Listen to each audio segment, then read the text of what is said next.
الحمد لله الحمد لله نحمده ونستعينه ونستغفره ونؤمن به ونتوكل عليه ونعوذ بالله من شرور أنفسنا ومن سيئات أعمالنا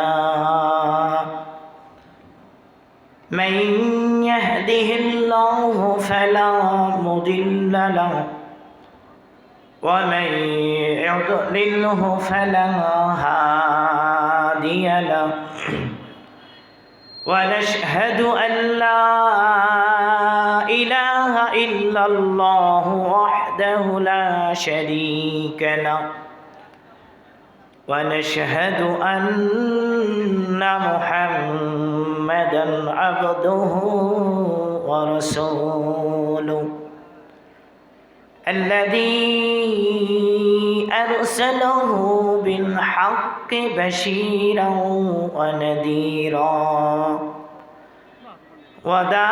وداعيا إلى الله بإذنه وسراجا منيرا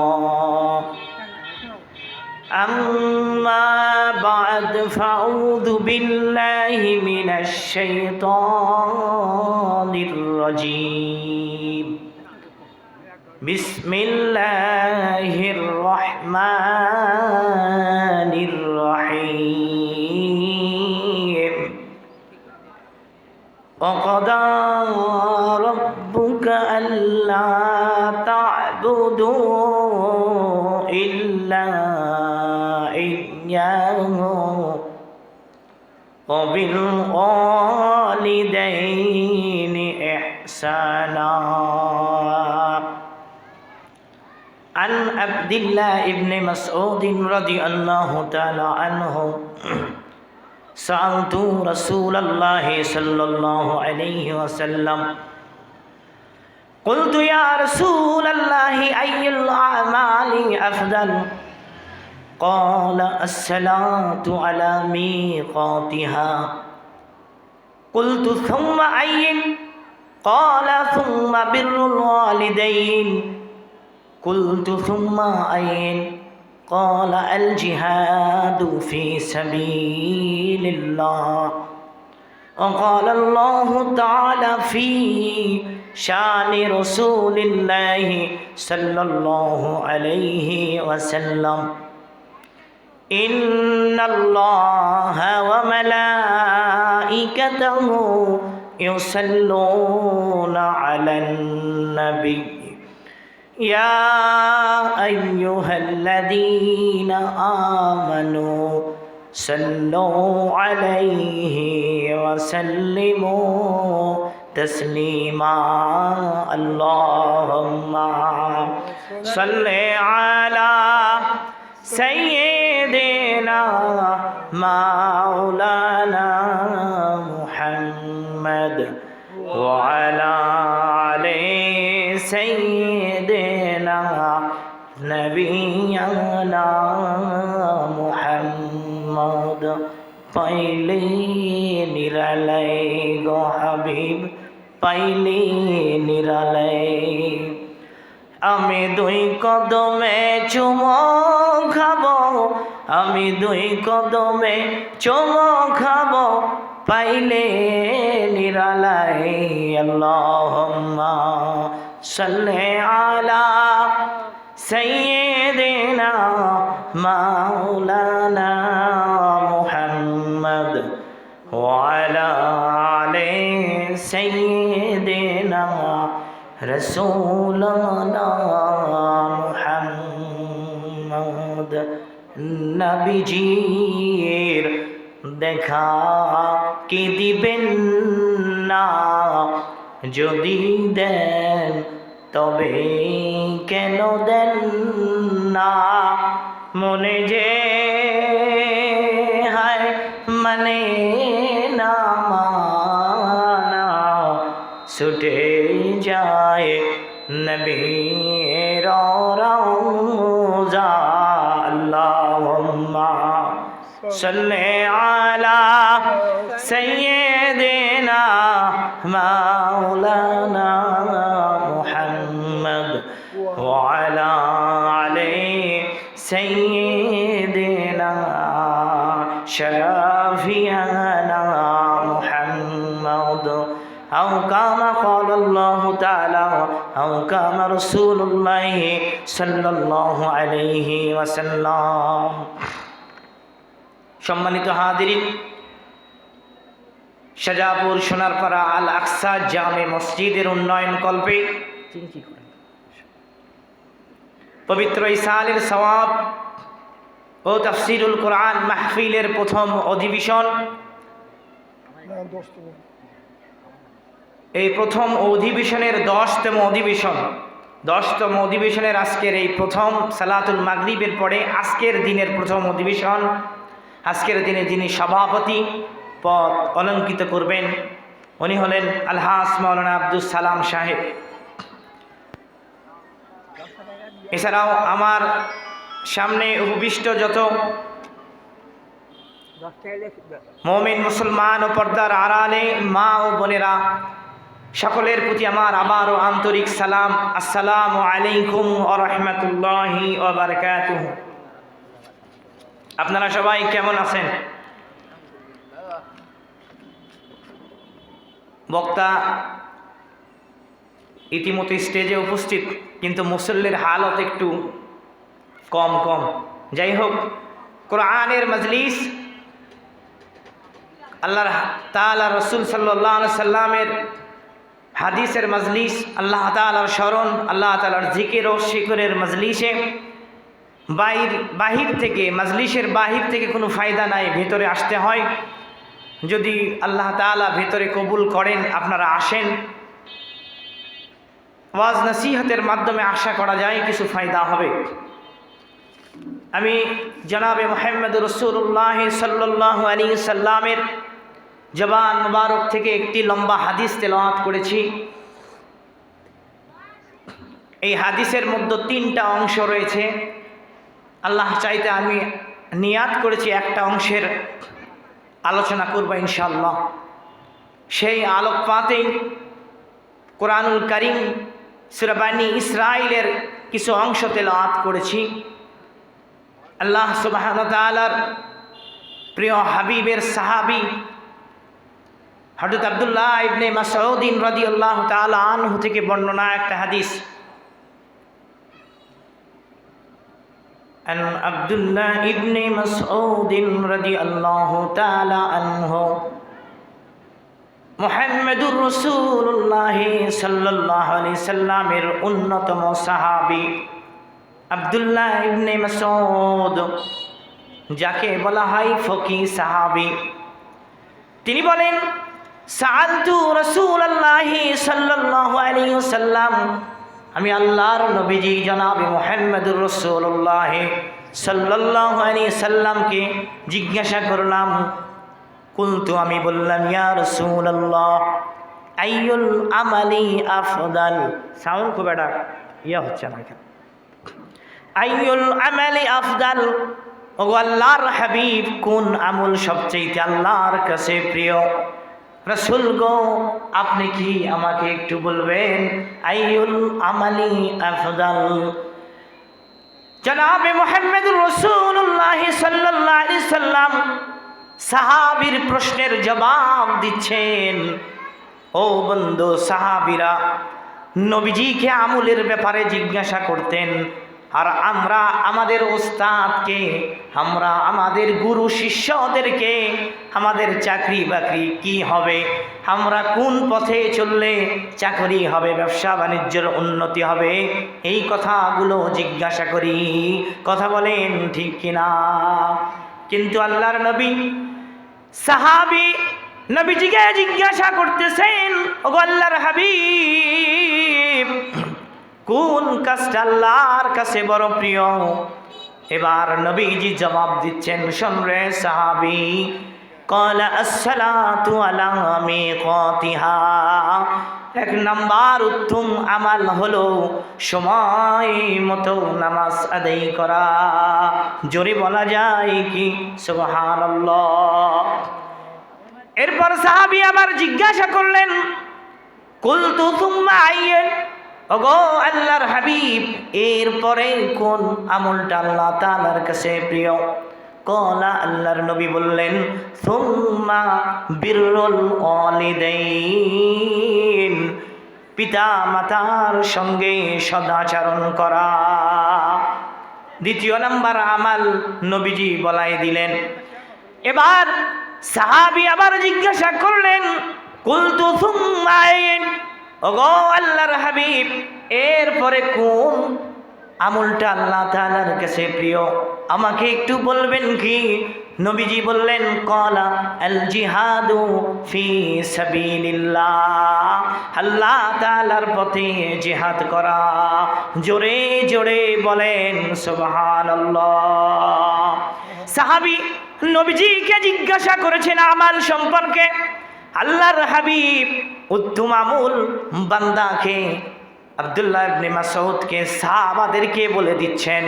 শুধু সাহাবা নয়, সাহাবাদেরকে জানানোর মাধ্যমে আমি আব্দুল ওয়াহাব আর এই উম্মতে মুহাম্মাদির আনিওয়ালা থেকে শুরু করে শেষ পর্যন্ত যত উম্মত আসবে সকলকে বলে দিচ্ছেন তিনটা আমল আল্লাহ তাআলার কাছে বড় প্রিয়। জোরে বলেন না মারহাবা। এক নাম্বার কি? সময় মতো সালাত আদায় করা। দুই নাম্বার বাবা মার সাথে সদাচরণ করা। তিন নাম্বার আল্লাহর পথে জিহাদ করা। আমি যে আয়াতে কারিমা তিলাওয়াত করেছি, সাহাবী তিনটা প্রশ্নের উত্তর নিয়ে নিলেন। আমি দ্বিতীয় নাম্বার আলোচনার নিয়াত করেছি। সুম্মা আইন, সাহাবী যখন জিজ্ঞাসা করলেন কোন আমলটা আফজাল, এরকম মাইকের অবস্থা, সাহাবী দ্বিতীয় নাম্বার যে প্রশ্ন করেছিলেন, ওগো আল্লাহর হাবিব, কোন আমলটা আল্লাহর কাছে প্রিয়? নবীজি বললেন, বিররুল ওয়ালিদাইন, বাবা মার সঙ্গে সদাচরণ করা। আল্লাহ সুবহানাহু ওয়া তাআলা কালামুল্লাহ শরীফের মধ্যে ইরশাদ করতেছেন, ওয়াকাদা রাব্বুকা আল্লা তা'বুদু ইল্লা ইয়্যাহু ওয়া বিল ওয়ালিদাইনি ইহসানা। আল্লাহু আকবার। আল্লাহ বলতেছেন, ওয়াকাদা রাব্বুকা আল্লা তা'বুদু, তোমার প্রতিপালক নির্দেশ দিচ্ছেন, ফয়সালা করতেছেন, রে মানুষ শোন, তুই শুধু, তোরা শুধু, আপনারা শুধু আল্লাহ তাআলার ইবাদত করবেন। আন তা'বুদুল্লাহ, আল্লাহর ইবাদত করবে। সঙ্গে সঙ্গে আরেকটা কাজ দিয়ে দিলাম, ওয়াবিল ওয়ালিদাইনি ইহসানা, পিতা মাতার সঙ্গে সদাচরণ। জোরে বলা যায় কি সুবহানাল্লাহ। এই সোনার পাড়ার আব্বা আম্মারা, আপনারা এখনো যারা বাড়ির মধ্যে আছেন, দয়া করে মেহেরবানি করে সামিয়ানার নিচে আসেন। আপনাদের জন্য এই বায়ান। আল্লাহর হাবিব সাল্লাল্লাহু আলাইহি সাল্লাম মের প্রশ্নের জবাবে আল্লাহর নবী সাল্লাল্লাহু আলাইহি সাল্লাম বললেন, পিতামাতার সাথে সদাচরণ। আল্লাহ তাআলাও বললেন, কোরআনে হাকিমের মধ্যে বলে দিলেন, পিতা মাতার সঙ্গে আমি আল্লাহর পরে পিতা মাতার সঙ্গে সদাচরণ করবি, এটাও তোর ইবাদত।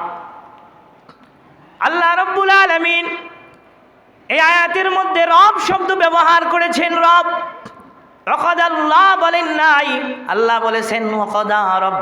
রব শব্দ, রব মানে পালন করনেওয়ালা, যিনি আমাকে আপনাকে পেটের মধ্যে আসার পর থেকে, মায়ের গর্ভে আসার পর থেকে একদম শেষ পর্যন্ত যখন যা লাগে, যেই প্রয়োজন হয় সেই প্রয়োজন যিনি মিটান ওনার নাম হলো রব। কথা বলেন ঠিক কিনা?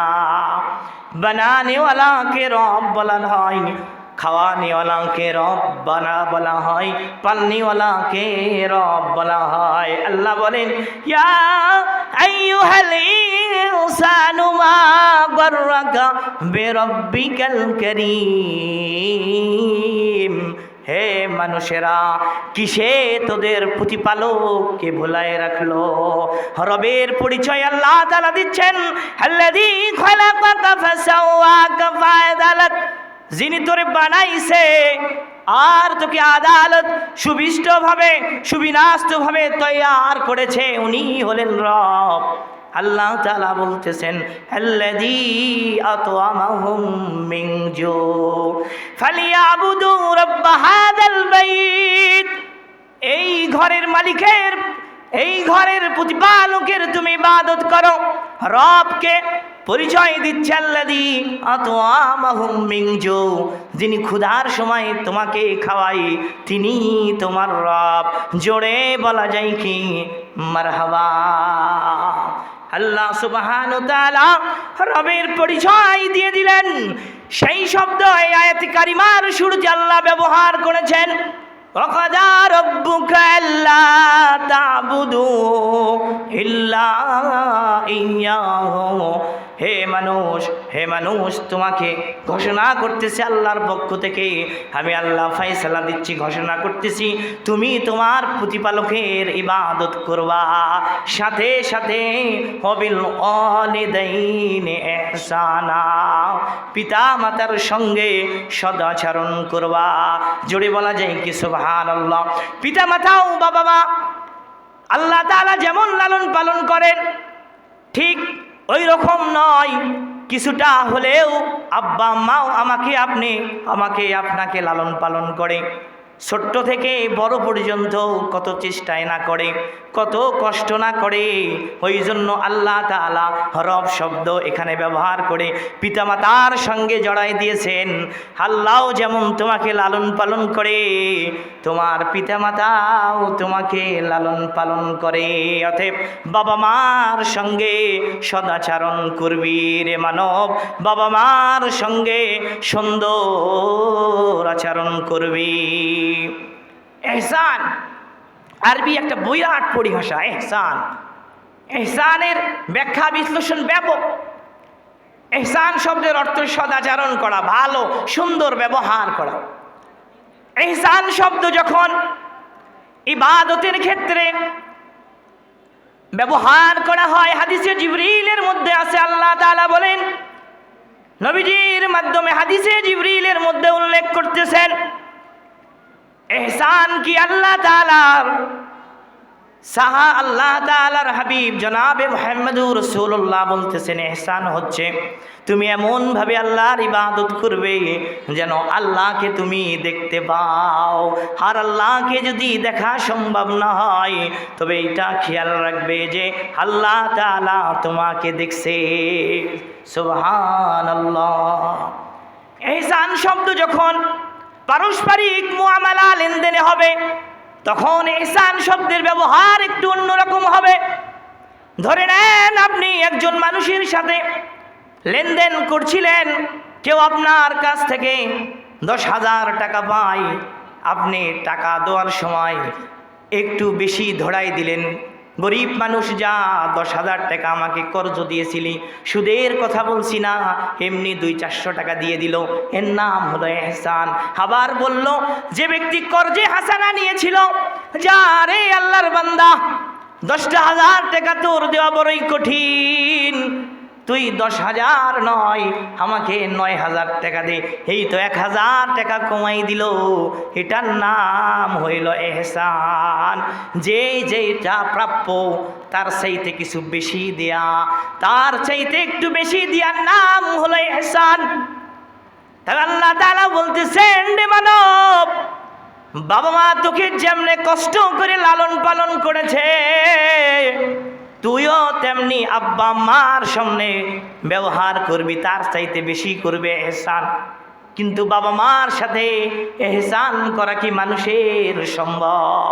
কোনোদিন কি কোনো মানুষ বাবা মার সঙ্গে এমন এহসান করতে পারবে? বাবা মা যেরকম 10 মাস 10 দিন গর্ভে ধারণ করেছে, ছোট্টবেলা থেকে কেমনে লালন পালন করেছে, এমনি কি সন্তানের সম্ভব? তাইলে কেমনে এহসান হবে, কেমনে এহসান? সাহাবী বলতেছেন, ইয়ামিনের একজন মানুষ সাহাবীকে জিজ্ঞাসা করতেছেন, ওগো আব্দুল্লাহ ইবনে ওমর, আমি আমার আম্মা জানকে পিঠে নিয়ে হজ্জ বাইতুল্লাহ সফর করেছি, বাইতুল্লাহ তওয়াফ করেছি, তাকে আমার একটা বাহনের মতো ব্যবহার করেছি, আমাকে সে বাহনের মতো ব্যবহার করেছে, এমন বাহন যে এদিক সেদিক যায় না, আরামদায়ক বাহন। সারাদিন পিঠের উপর নিয়ে আম্মাকে নিয়ে হজের কার্যক্রম করেছি। রে আল্লাহর সাহাবী, আল্লাহর নবীর সাহাবী, একটু বলেন তো আমি কি আমার মায়ের কিছু ঋণ শোধ করতে পেরেছি? সাহাবা বললেন, লা, না না, কখনোই নয়। ওয়ালা বিজাফিরাতিন ওয়াহিদাতিন, কষ্টের সময় তোমার আম্মা যে একটা দীর্ঘ শ্বাস নিয়েছে, এই কষ্টের ঋণই তুমি শোধ করতে পারো নাই, কিসের তুমি আম্মা জানের ঋণ শোধ করবা? জোরে বলা যায় কি মারহাবা। কেমনে বাবা মার ঋণ শোধ করবে, কেমনে বাবা মার সাথে ইহসান করবে, এইটা মানুষের পক্ষে সম্ভব নয়। তাই কেমনে ইহসান করবে এটাও আল্লাহ তাআলা শিখাই দিচ্ছেন। শোন রে বান্দা শোন, কেমনে বাবা মার সামনে ইহসান করবি। আল্লাহ বলতেছেন, হিম্মা ইয়াবলুগান্না ইনদাকাল কিবারা আহাদুহুমা আও কিলাহুমা, বাবা মা যখন বৃদ্ধ বয়সে তোর কাছে পৌঁছাই যাবে, হয় বাপ অথবা মা, দুজনের একজন অথবা দুইজনই যদি তোর কাছে তোর হায়াতের মধ্যে রে বান্দা পৌঁছে যায়, কিন্তু বুড়ো অবস্থায়, চ্যাংরা অবস্থায় নয়, বুড়ো অবস্থায় যদি আব্বা যান অথবা আম্মা যান অথবা দুজনই তোমার কাছে পৌঁছে যায়, তখন তুমি তাদের সাথে ফালা তাকুল্লাহুমা উফিন, তুমি তাদের সঙ্গে উফ কথা পর্যন্ত বলবে না। 1 নম্বর কি বলবে না? উফ পর্যন্ত বলবে না। বিরক্ত হয়ে উফ বলবে না। ওয়ালা তানহারুহুমা, তাদেরকে ধমক পর্যন্ত দিবা না। আল্লাহ তাআলা কালামের মাধ্যমে মানুষকে শিখাই দিচ্ছেন, রে মানুষ, কখনোই আব্বাকে আম্মাকে ধমক দিবি না, এমন কি বিরক্তির সাথে উফ পর্যন্ত বলবি না। কখন মানুষ উফ বলে? সন্তান যখন বড় হয়ে যায়, আব্বা আম্মা যখন বৃদ্ধ হয়ে যায়, আর চলতে পারে না, ফিরতে পারে না, লাঠির মধ্যে ভর দিয়ে হাঁটে, এমন সময় রাত্রিবেলায় যখন ঘরের মধ্যে আব্বাজান পাজরের ব্যথায় আহ আহ করে, আম্মাজান পেটের ব্যথায়, বুকের ব্যথায় কাউমাউ করে, পাশের রুম থেকে সন্তান চিৎকার মারে, অফ কি বিরক্ত ব্যাপার, সারাদিন কাজকর্ম করে আসলাম আর বাড়িতে আইসা শুধু ঘ্যানোর কথা বলেন, ঠিক কিনা? এই ওফ অন্য ঘর থেকে বলছে, আব্বা আম্মা শোনে নাই, এই ওফ পর্যন্ত বলতে আল্লাহ নিষেধ করতেছেন না রে বান্দা, না। আব্বা আম্মার সামনে ওফ পর্যন্ত বলবি না। তুই জানিস নি তোকে লালন করতে পালন করতে তোর আব্বার কোমরের হাড় ক্ষয়ে গেছে, এই জন্য ব্যথার যন্ত্রণায় এখন আউ করতেছে, এই জন্য আব্বা একটু শব্দ করতেছে। খবরদার খবরদার, উফ পর্যন্ত বলবি না। আম্মা জান 1 দিন নয় 2 দিন নয় 10 মাস গর্ভে ধারণ করেছে। মায়ের গর্ভে থাকাকালীন মায়ের পেটে কত লাথি মেরেছি রে আল্লাহর বান্দা, মায়ের কলিজায় আঘাত করেছি। মা দিন নাই রাত নাই, রাত্রিবেলায় ঠান্ডার মধ্যে আমাকে জাগায়া জাগায়া দুধ পান করাইছে, পেশাব পায়খানা সাফ করে দিয়েছে। সেই আম্মা বয়স্ককালীন সময় একটু ব্যথার যন্ত্রণায় ওয়া করতেছে, সাবধান সাবধান, এই সময় তুই ওহ শব্দ পর্যন্ত করবি না। জোরে বলা যায় কি মারহাবা। হে আল্লাহর বান্দা, বাবার কামাই করতে পারে না যখন জোয়ান ছিল, জোয়ান শরীরের মধ্যে বল শক্তি ছিল, তখন কোনোদিন বলে নাই রে বাবা আমাকে টাকা দে, আমাকে খাইতে দে। কোনোদিন কোনো বাবা মা বলে নাকি? কোনোদিন বলে না। মাথার ঘাম পায়ে ফেলে সন্তানের জন্য খাটাখাটনি করে, এতদিন বলে নাই। এখন তো অসুস্থ,